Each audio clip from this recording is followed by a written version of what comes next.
What's up, friends? This is Manni, and since a few minutes the Hunt the Frontier Fighters event Phase 3 is in full swing, and you're gonna see the fastest Polaris kill you've ever seen in your life, my friends. Literally just a few seconds. So this is how we began the whole thing. We gathered up in my Idris, and this time I changed the skin to this like sand-colored one, just for variety's sakes.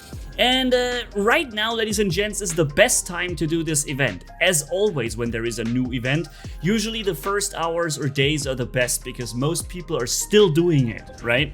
And right now, unfortunately, the way CIG has done it, you don't actually have to be present in the mission to be able to accomplish it and get the event points. So a lot of people will just accept the mission and not be part of it. However, in the beginning of the event, as usual, you have a lot of people helping out, participating, taking on the challenge and having fun.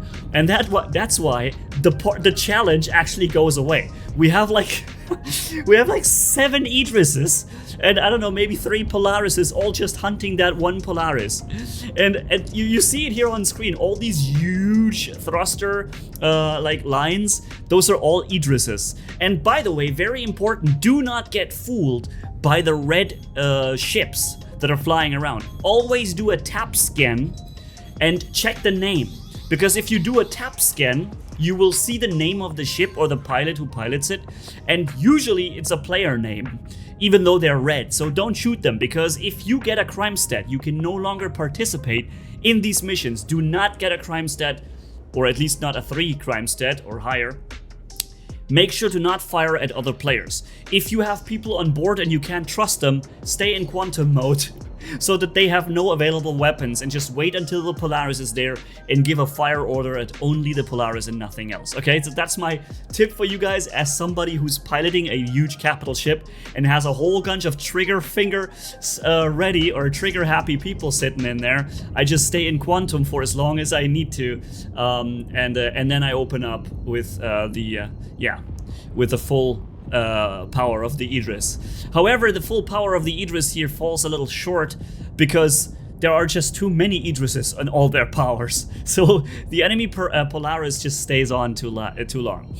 Quick explanation on how the event goes. There are 3 segments to this Phase 3 mission. The first segment is you jump in, you meet the Polaris for a second, you begin firing at it, and the Polaris will say, enemy forces, and she jumps away. And then you have a bunch of ships you have to destroy, and then you get the next segment of the mission, the second one, where you have to scan some satellites, okay? And then after scanning them or destroying them, enemy forces spawn in, you destroy them, boom, mission done, segment done. And then the third segment is the one where it says neutralize Polaris in the top right, which is exactly what we're doing right now. And you might know how it normally is when you fight a Polaris. You'll be sitting there firing at it for like 10 minutes or whatever. Depending on the ship type, you could even be 15 minutes, okay?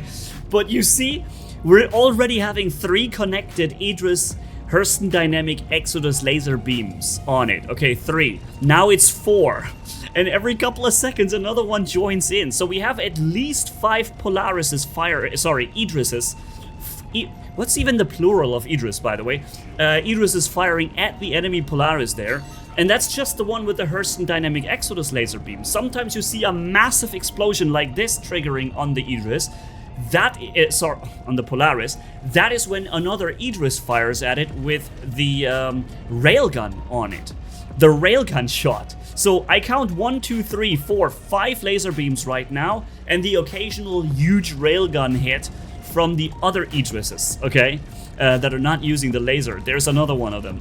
And also, by the way, my friend Sito up there is firing the double size 11 Conqueror gun turret. It's a ballistic size 7 bespoke cannon from the Idris K kit that does like 11,400 DPS or so. And that's it. The Polaris is already destroyed.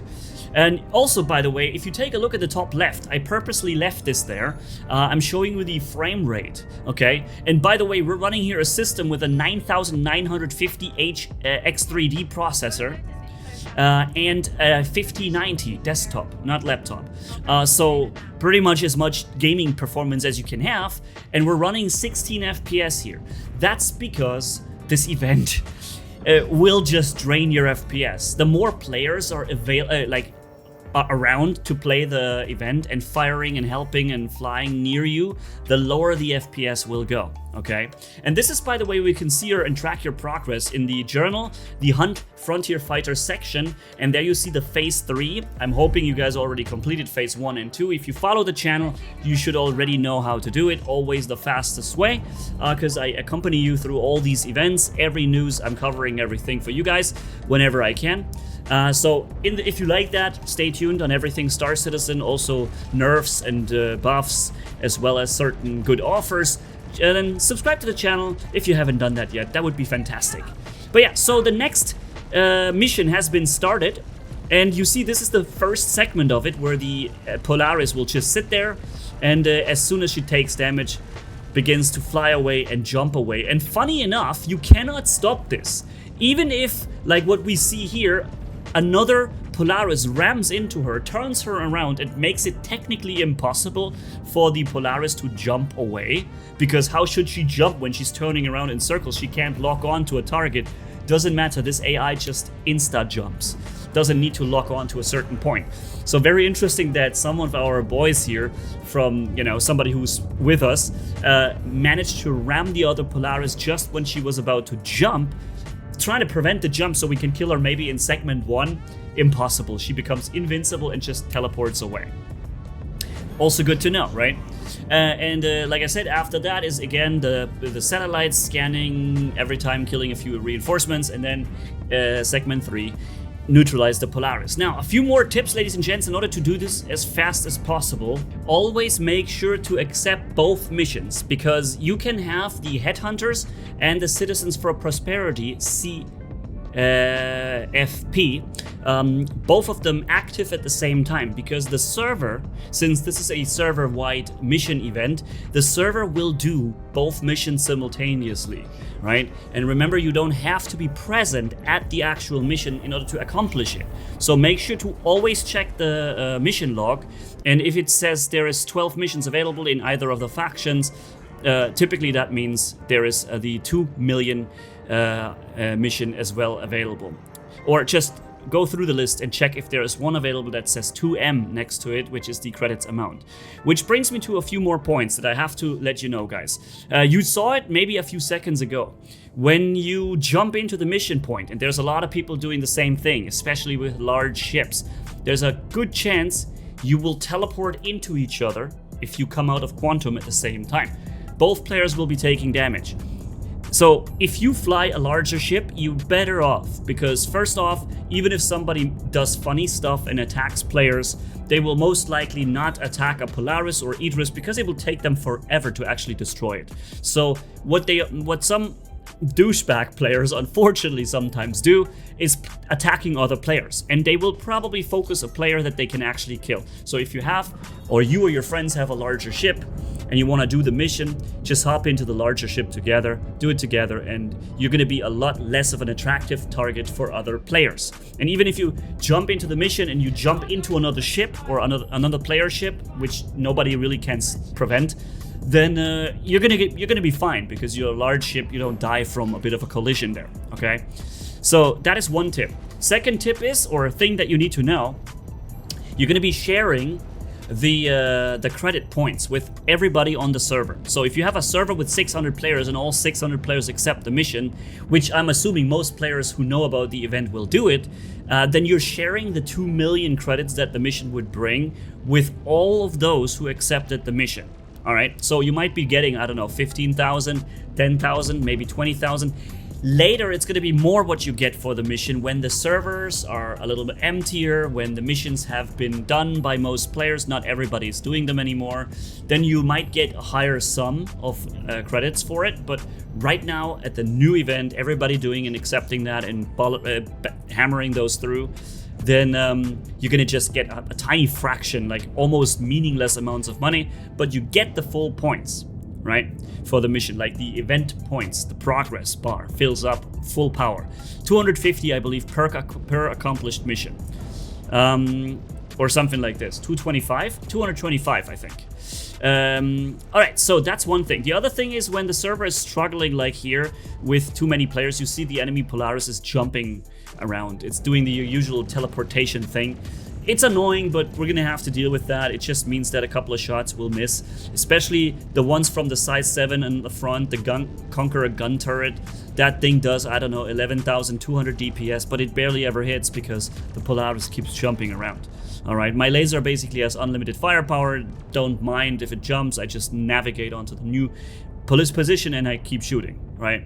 But that Conqueror gun turret wasted 100 shots into a non-existing ship, and boom, boom, and there's the ammo is gone, right? And will never come back. Speaking of which, I don't see why a huge Idris should have an ammo problem for its one and only big cannon turret. Like, what the heck? Dude, give this thing 2,000 shots. Like, why do we have to deal with such nonsense? Seriously, 2,000 shots in there. Let's not worry about some nonsense like this. It is the only big cannon turret on this ship. When you run the T-kit, why the heck is ammo a thing to worry about?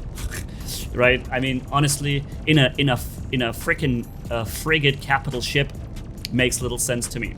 Also, something I would like if CIG would change it is the requirement to actually be in the event. I don't think everybody should share the mission reward with those who don't participate. That makes no sense to me, if you ask me, guys. And of course, it's also unfair to those who actually work the event and the others who get the same rewards for doing absolutely nothing and just accepting the mission. We used to have, I think it was the big Xeno event with the incursion, where we boarded the Idris most of all, or we just destroyed the enemy Idris. That was a fantastic event, and if I remember correctly, you actually had to be present to be able to get the rewards. So that was really cool. Now, next Polaris destroyed here. That was really cool. I think they should do it as well. I don't know why CIG isn't doing this. It would be by far the better system. Don't reward lazy people who just accept the mission and do nothing, okay? And then they even get the same rewards and make the rewards for those who actually work smaller. Alright, but yeah, that's the mission, or the phase 3. Get it, because at the end you're gonna get some sweet skins for ships as a reward. Thank you guys for watching. Catch you in the next video, and Manni signing off. Don't forget to like, comment, and subscribe. Bye bye.